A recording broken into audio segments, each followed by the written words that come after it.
Welcome to Hers, His, and Ours, part of the Scheist Podcast Network.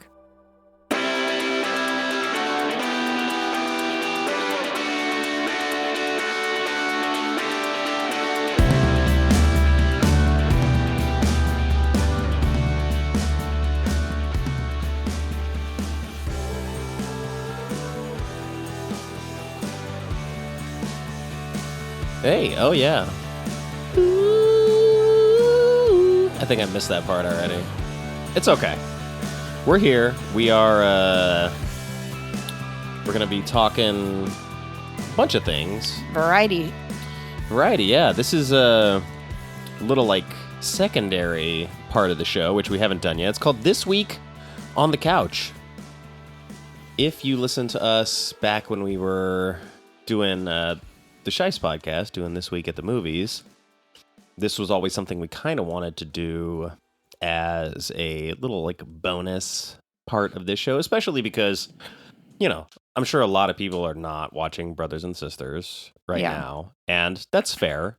And I don't know that them listening to us is going to be the catalyst to make them watch it, and that's also fair. But I still want to help introduce people to who we are and what the show is and what we talk about. So weekly, we're going to do This Week on the Couch here on this show, and then we're going to do This Week at the Movies over on the Scheist podcast, and we'll have them in tandem, and we'll use them to sort of promote one another, ideally. If I can remember. I got too many shows to promote right now. I don't know how you're keeping track, to be honest. I'm not. Okay, cool. I'm so behind. There's too many social medias to keep track of, but yeah, between this, the Scheist podcast, Ex-Friends, Bad Movies We Love, Kunked, that's 5 right there. I'm producing 2 other ones. I mean, I wish I was better at social media so I could just do that part for you, but I'm horrible at social media. And we can't afford to hire a social media manager, at least not yet, so no. Maybe one day. So if anyone's out there and bored and wants to help voluntarily. Does anybody really love the show Brothers and Sisters and wants to get involved with this and is trustworthy? For all your shows, though, not just Brothers and Sisters. Oh, well, that person needs to be paid, and I cannot pay you. Okay, fair. Look, seriously, if I was doing it for somebody else, I'd be like, you have to fucking pay me for this, and pay me well, because it sucks. Yeah, and like I said, I'm just not a social media person. I can barely handle posting a story if I'm resharing something, so I can't do it for you. Otherwise, I would, babe. Yeah, I know. I got to get better at learning the tools. I have not advanced to TikTok yet. I have TikTok, but... I have it too, but only because people send me things to watch, not because I know how to use it. Yeah, I've never made anything on TikTok. I've never shared anything on TikTok. I just sort of am like a empty vessel being filled up with videos on TikTok. Same. I just found recently that I have an inbox with messages, and I have no idea where they came from. Yeah, good question. I know. This is social media in your 40s. Yeah, I also realized that TikTok sends me emails to let me know to look at TikTok, and I'm like, look, this is not okay. This is not what I signed up for. I don't want to have to unsubscribe from additional emails. You know how many Yahoo emails I'm still unsubscribing from? It's ridiculous. Because they're all from different senders. Yeah, same. I don't get emails from TikTok, but maybe I turned that off a long time ago. So anyway, if you want to get notifications about this show, you have to turn notifications on. You have to follow the show.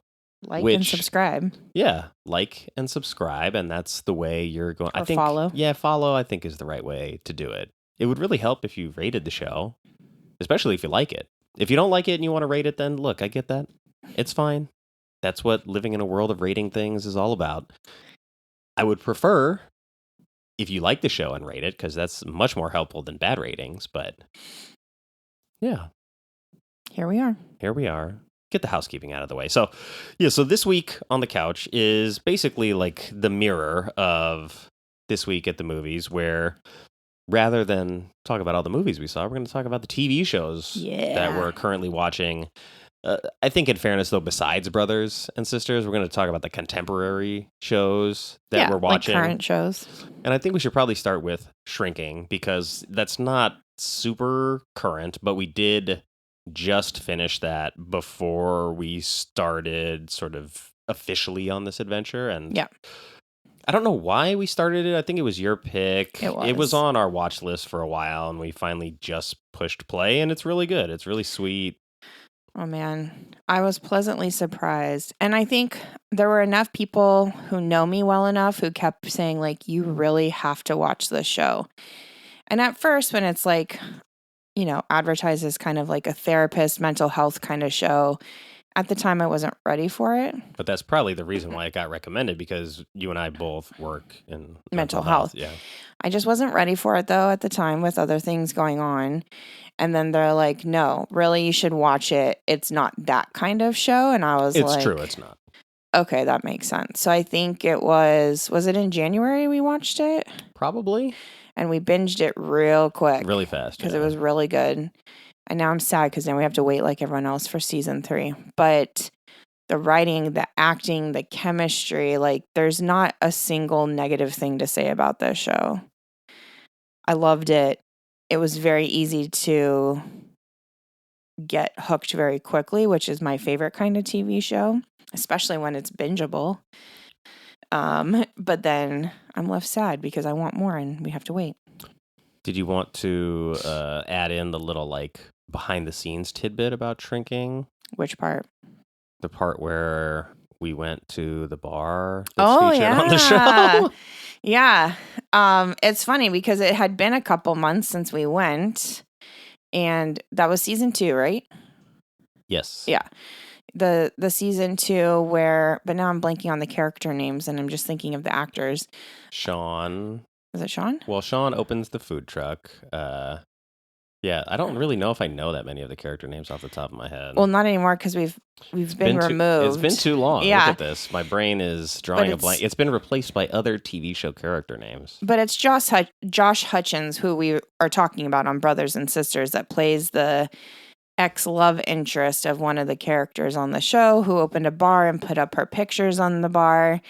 And we celebrated a friend's birthday a couple weekends ago who hasn't watched the show and picked a random brewery because he's into breweries and had never been there either.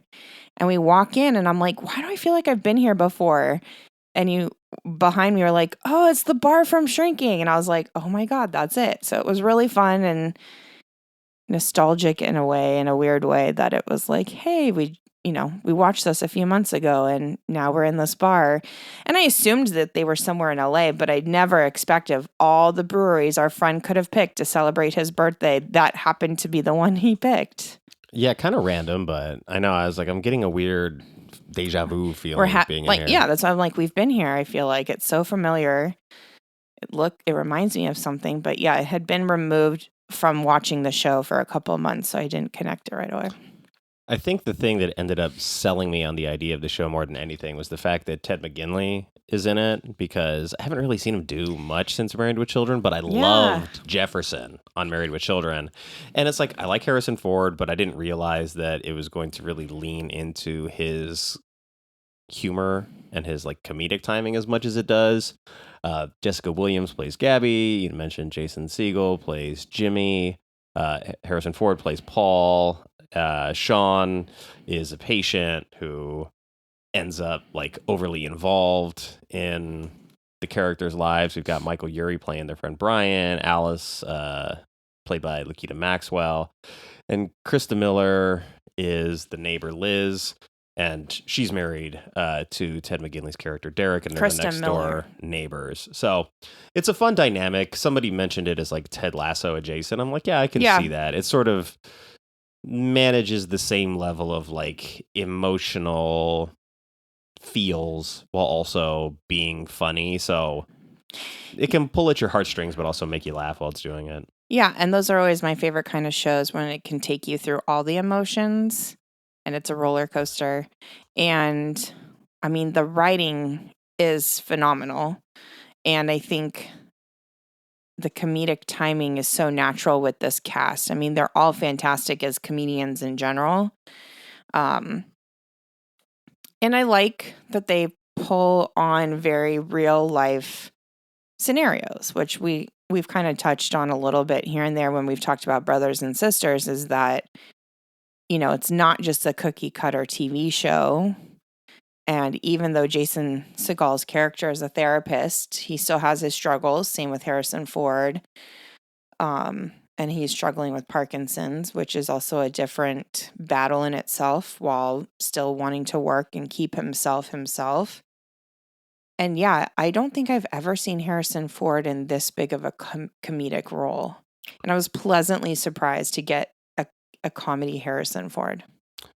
Yeah, I mean, he's pretty funny at times in Indiana Jones and Star Wars, but it's always more like he's affable and charming and has like a wry sense of humor, which he still does in this, but I think the writing really highlights his skills. And because you mentioned the writing, like, and we mentioned Ted Lasso, the show is created by Brett Goldstein, Bill Lawrence, and Jason Segel.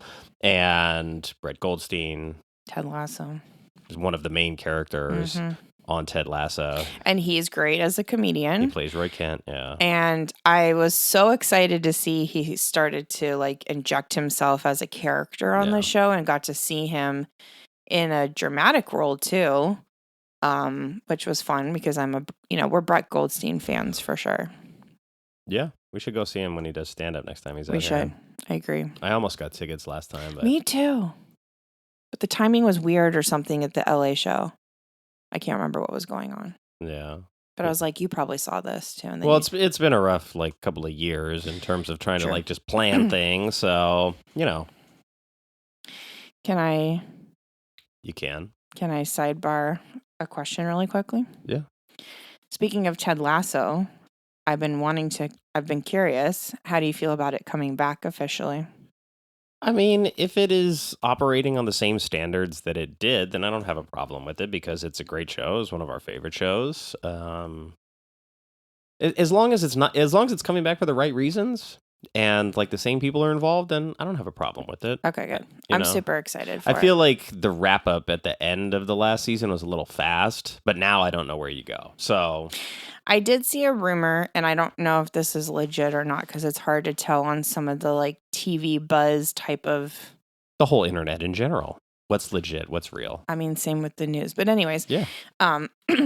What dimension are we even living in right now? And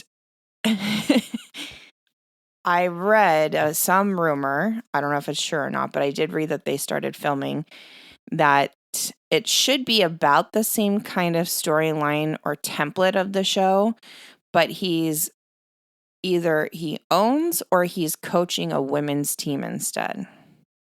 Interesting. So I think, didn't he move home at the end of the last season? He did. But from like supposed pictures of filming, it looks like he's back in. So what did he do? Bring the whole soccer team and the coaching staff with him to the U.S.? No. It looks like is he's such back. a large part of the character. So he's coaching a women's team in Richmond. I think.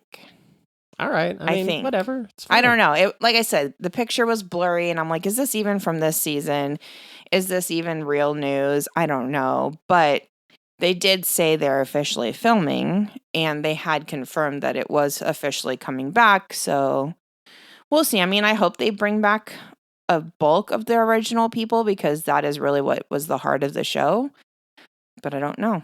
It'll be interesting. I'm still in for it. I mean, I love it, but we'll see. We will see.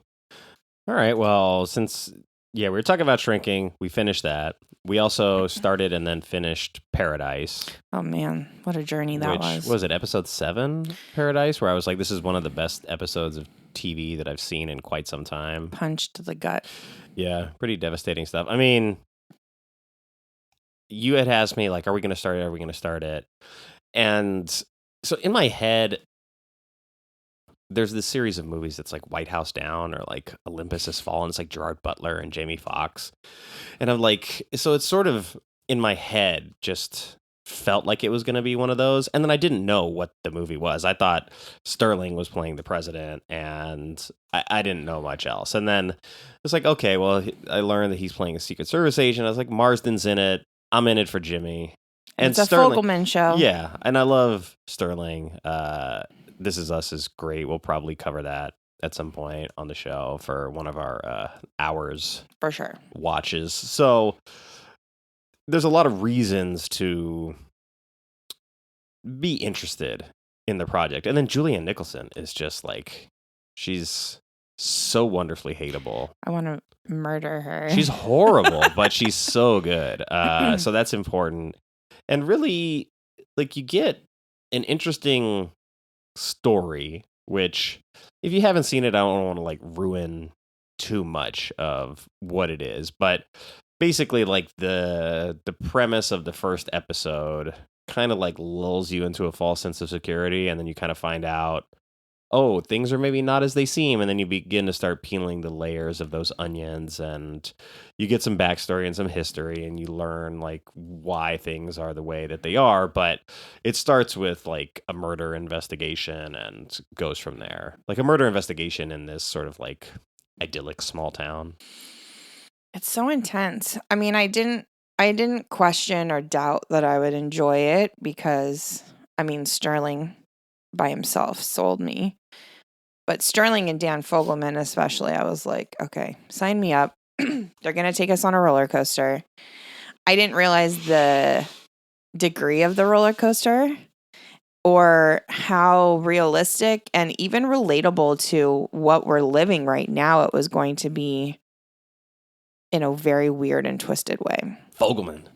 Damn it, Fogelman, you're so good.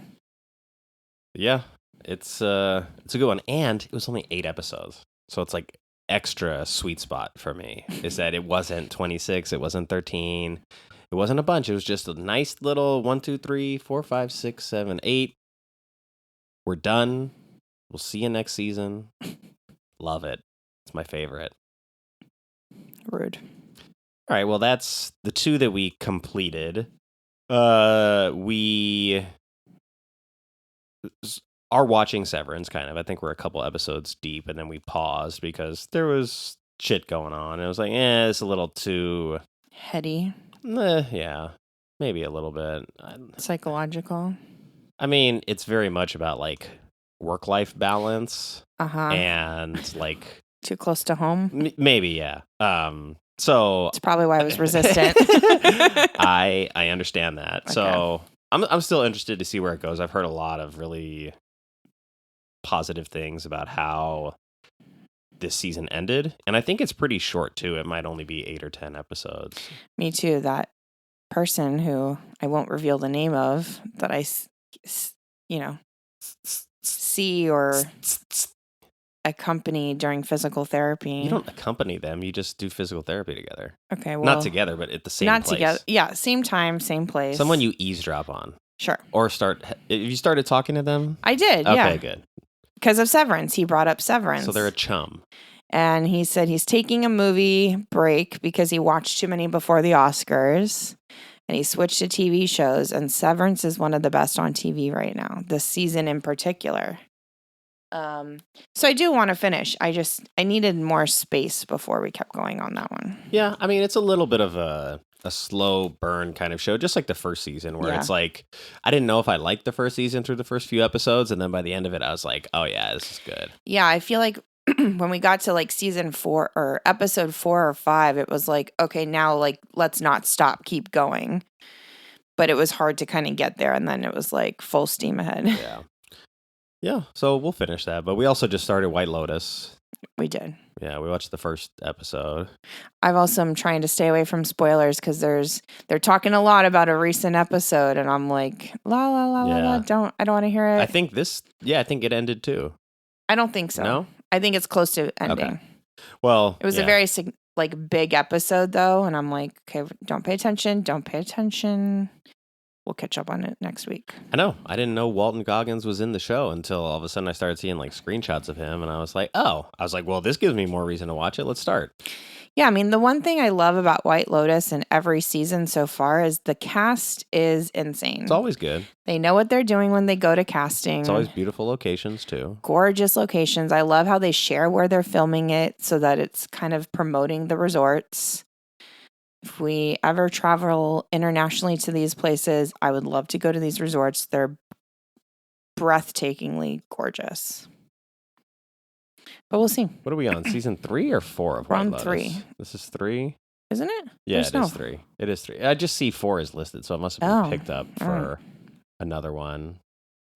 That's fine. Yeah, there's what? No, there's 8. Yeah. Okay, so Don't read too much. I'm not. I was just doing a little cursory scouting because I wanted to see the particular cast list for this show because the guy I'm looking for, Jason Isaacs, he's such a freaking bastard. But he plays the dad of the family who like won't put his phone away in the first episode. Oh. Yeah, such an asshole. He's always an asshole.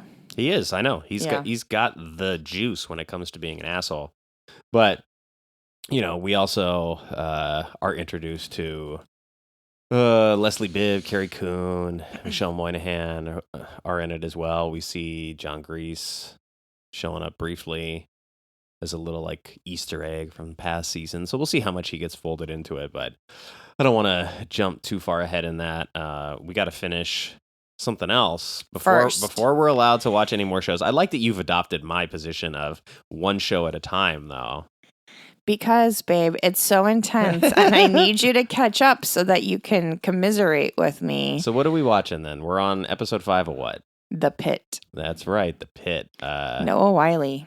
And this is only 12 episodes? I think it's going to be 15. Oh. 12 have aired. Gotcha, okay. It's a Thursday show, so it is a weekly show. So it's not finished. So it's not over when we yet. Get caught up, we'll be caught up. Yes, that's why I said I need you to catch up because this last week's episode was so intense. I cannot continue until you've caught up with me. So you've already watched all of the ones to get to recent up until now, and now we're back on. We finished 5. Yeah, I think we're going to be on 6. And yeah, the crazy thing is even rewatching it now, and this show hasn't been on that long, I'm still forgetting some little details because every episode as it goes on gets so much more intense. You forget about some of the other little details that I think it's good to kind of binge it in a sense because you're seeing certain storylines will thread through the series. Not all of them will, but like the important like Easter eggs will be relevant ongoing through the season. So I think it's helpful that I'm rewatching it right now because I'm like, oh man, there was so many kind of clues leading up to what was the most intense episode last week that I didn't connect beforehand that I'm now connecting now. Interesting. I'll be interested to see what that is because you watched this without me to begin with. Like you were just watching it while I was working and stuff. And yeah, because you don't usually like the medical dramas. So I feel like... I mean, I watched House. I watched ER. I know. I should have just asked if you wanted to start it, but I just was like, at the time you were not ready to watch TV shows. I wasn't. Buried in movies. So. That's true. What's funny though is when we did the Warner Brothers tour most recently, we drove by the set for The Pitt. Did we? Yeah. They film it here? Yeah, they were like, yeah, the new show The Pitt is filming there. Oh. And I was like, oh, okay. They even mentioned Noah Wyle because ER had filmed on that lot as well. I forgot about that. But we didn't go inside and see the set or anything. But then watching the show, just my like lizard brain is sort of like trying to deconstruct how they're filming it. And they must have just built the entire set, like just a big sort of fake hospital floor, all in like practical matters because the way that the show is filmed sort of just weaves in and out of that environment. And it's like, it's too complicated to try to edit that otherwise, where you're going to fuck things up. But also I'm starting to look where like a character that we met in one episode is now like in the hallway in the background. Right. So it's like you're just basically probably treating it like it's a real ER for the most part. So that way it's like, oh, this is your character. You're here. This is where you left off. You're in the hallway. So that way when the characters walk down the hallway, you see the patients that they've been working on. Yeah, because for anyone who's not watching it, I highly recommend you do. But the show, what I was so intrigued by and what hooked me so quickly is that, and I don't think a medical show has done this before that I'm aware of, at least, that the entire season is taking place in one day. So every episode is representing 1 hour of these doctors' shifts in an emergency room, which is intense because, I mean, especially really too close to home recently being in an emergency room for 4 days. Yeah. I was like, yeah, someone had said like they do a really good job of portraying like what doctors go through. And I'm like, what about the patients? Right. Because I was the patient. But it is a very stressful, strenuous job. And you have to kind of be a little crazy to want to do this because it gives me anxiety every episode watching them go through what they go through. Yeah. And it's intense. So the level of, obviously they have to have real ER doctors or something on staff to be consulting because the realism around every episode is unmatched, I think. Even, and I love Grey's Anatomy, but like even compared to Grey's Anatomy, which is very realistic, but it's a more controlled environment because it's not just emergency room based. It's like surgery and specialty and oncology or neurology. Like it's a little bit different. It's still a trauma hospital like this one is on the Pitt. It's not just emergency room focused. And so this is very unique. Yeah, and I like the sort of combination of ER plus 24 equals the Pit, where it's like this is just an hour. And it really makes it super digestible. So especially if you're like binging it, it makes it probably easier to watch like we are now. Noah Wiley's great. Really, oh my God, the so cast is good. all really good. I'm starting to like learn more of these characters that I'm unfamiliar with. I know in a future episode, a grade school classmate and high school classmate of mine makes an appearance and gets punched in the face. You mean a grade school classmate of ours? That's what I said. Oh. I said a grade school classmate of ours and a high school classmate of mine makes an appearance on the show. And we'll see what other familiar faces are on there because a couple people have popped up and I'm like, oh. Yeah. I feel like this is a show that people would probably be fighting to try and get a cameo on. And it's like Noah Wiley is an actual emergency room doctor on this. Like maybe he's the supervisor on the show, because of all his years on ER. But it's intense. And I find myself at some point holding my breath and not letting go until the episode ends. And then I'm just like, it's almost like a cliffhanger on every episode. Well, Marguerite Moreau, we're talking about the cast, like she just showed up in an episode as like somebody's aunt, Mm-hmm. And so like she's a well-known actress. So there's probably going to be some very familiar faces popping into some particular storylines. So I'm looking forward to the rest of it. One of the things I mentioned to you last night was on this show we've talked about, or excuse me, on the other show on This Week at the Movies, we talked about sort of just putting two attractive people together in a movie doesn't necessarily give them chemistry.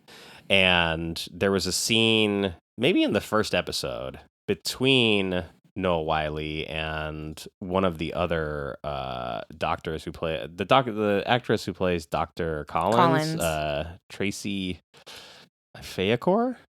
I don't know if I probably butchered that, but sorry, Tracy. There's a quick scene between the two of them, maybe like 2 sentences, and they move on, and I'm like, they used to fuck, and turns out that it's true, and it's like there's a certain type of chemistry that you just can't force. Like, so not only is it like them as the actors knowing the tone, but whoever directed the episode and whoever like wrote it on the page knew the tone that had to be communicated in order to make it work.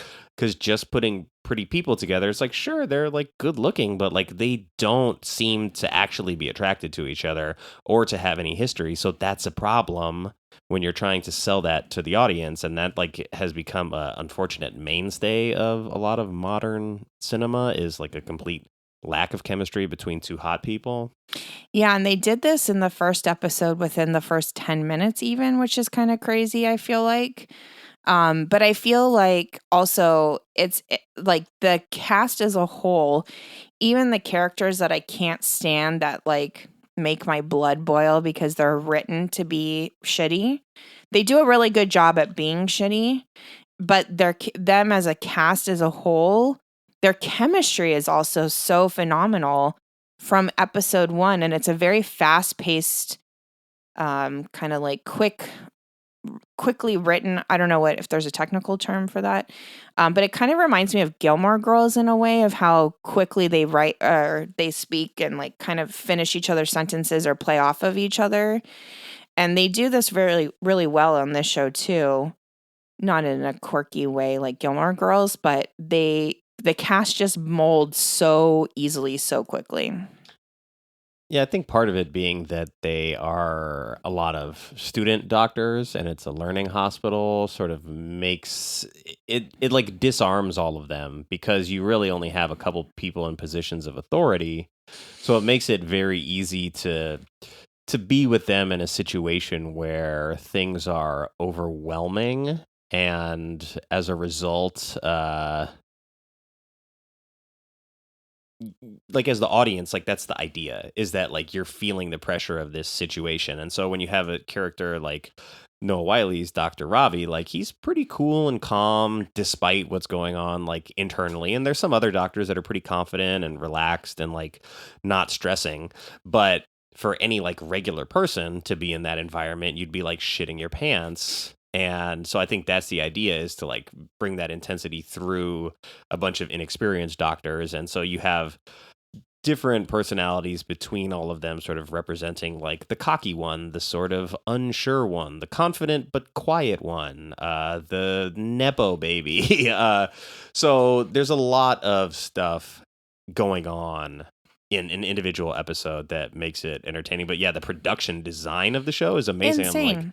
I'm like, you really have to be consistent with this. And like, I was just thinking, like, there's no way you could edit this show if you're going like, who's in charge of like consistency? What's it called? Continuity. Yeah, there's no way you could do that unless you film it like a certain style. So I'm also kind of curious, like, because it's shot so realistically, and they must be doing single camera shots potentially, or maybe they're doing multi-camera shots, but they're doing it like 1 or 2 takes. Like they're not doing 20 takes of this so that the continuity is not as concerning.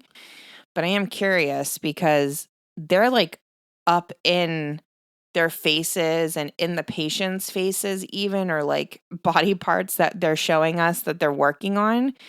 And the like I said to you before, I can't wait to see what you say about the practical effects because we haven't gone to that episode yet.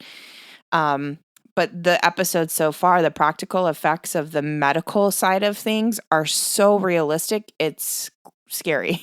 yeah, we saw that lady's gross foot. We saw them do the windpipe surgery to insert the breathing. What's it called? A pike? No, cripe.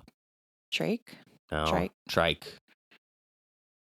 So I don't know. We don't have medical degrees. We don't. We're gonna have them by the time we're done watching this show, though, because the lingo is flying fast, and I'm kind of learning a little bit. And we did spend a lot of time in the ER, and I like listened. It's not quite like that, but honestly, like it kind of was a little bit. You were only in the ambulance bay, but like I walked around a little bit when I was like I need to stretch my legs, and it's like a little bit set up like that. It's a little more like H shaped, where this seems like it's sort of built on maybe like a circular set or like a large grid. Yeah. But yeah, it's intense. It's intense. We're gonna watch a little bit more of it tonight, so we'll be caught up probably by the end of this week. And that's good because the new episode drops on Thursday night. Whoop, whoop. We have to catch up before we keep going because last week's episode was I felt like I needed a Xanax. Wow. And I don't take them regularly. All right. If ever anymore. Okay. But I was like, I need multiple Xanax and maybe even a drink. Wow. Well, that's all I'm going to say. It's a hell of a recommendation. Yeah. But it's so good. The show's going to make you want to take a Xanax. But don't, because it might be laced with fentanyl, as we learned in this show. Well, my Xanax is prescribed. Don't take unprescribed Xanax. Don't take, unprescribed. Xani. All right, well, that's it, I think, right? I just want to talk about one show you're not watching with me. That's also a medical drama. Okay. That I highly recommend. Go for it. And it's called Doc. I think I've talked to you about it. It's another medical drama, but shot very differently. But it's actually based on a true story. And it's about a doctor who's like on her way to become chief of everything. I can't remember the exact title, but she gets like amnesia and forgets everything about who she is. She gets into a car accident. And which causes the amnesia. She loses the last 8 years of her life. But remembers all her medical training. She remembers most of her medical training because that happened before the 8-year mark. And they still let her be a doctor after that? No, she goes back to being an intern and she has to work her way back and put in her hours and then re-sit for the boards. and then she passes the boards and gets her license back. But the tragic thing is she was hated by everyone. Her personality had changed because her son died tragically, suddenly. So when she wakes up from her like coma, they have to tell her all over again that happened and that she's actually divorced. And her and her husband had split after that. That's rough. But the medical stories on that show are also fascinating. And it's also another one where I'm like, this is incredibly well written and well acted. Scott Wolf is horrible, but he's good at being horrible on this show. The cast is great. But I thought the story was very intriguing because it's based on a true story. And it's scary. You heard it here. Medical dramas are back. They are back. They're I so feel back. like it's crazy. It's the 90s again. I feel like, they never left. We've had Grey's Anatomy for 21 years. Yeah, but it's just been that. True. I feel like there's the Good Doctor too, right? Yeah, but that wasn't as good as this. Freddie Highmore is like autistic, but he's a super surgeon or something. Yeah, I didn't stick with that. I couldn't stick with The Resident either. What other metal? Anyways, I feel like the market for television and movies, sort of, but like for television shows, because of all the streaming services, is oversaturated. But there's a lot of like really, really, really good TV right now. There is. You just have to spend a little time finding it. Yeah, there's a lot of like great shows, but I think there's also probably more bad shows because just in general, there's more stuff. Yeah, that's what I'm saying. Like you have to work a little harder to find the really good stuff. So we're sharing some of that with you now. So go find these shows. Yeah, they're probably the most talked about of the last, 6 months. Oh, really? Yeah. Because a friend of mine, Cosmo, actually was like, okay, everyone's saying like, watch The Pitt, watch Paradise, watch White Lotus, watch Severance, Adolescence on Netflix. Oh, yeah, we got to watch that too. As well. So it's like, she's like, but what about movies, people? And I was like, well, I'm not going to the movies right now, so plug me in. Movies can pause for now. It's all about television. Those movies will be back, but not on this show. They'll be back. Not on this show. We've had a lot of movies. Oscars are over. Now it's time for television, and then we'll get back into movies. All right. You heard the lady. Television. TV shows. All right. Take care, everybody. Thanks for listening to This Week on the Couch. Hopefully it was entertaining. And if you like listening to this, we do a lot of this as we continue talking about Brothers and Sisters, Season 1. We got 6 episodes deep. We're going to continue that probably once we get caught up with the Pitt. And then if you're listening to this and you enjoy hearing us chat and gossip and stuff like that, we do it over at the Shice Podcast at This Week at the Movies. We're on a little hold right now, but we're going to record that, I think, tomorrow. And then that'll cover the last couple of weeks. We watched some stuff at home.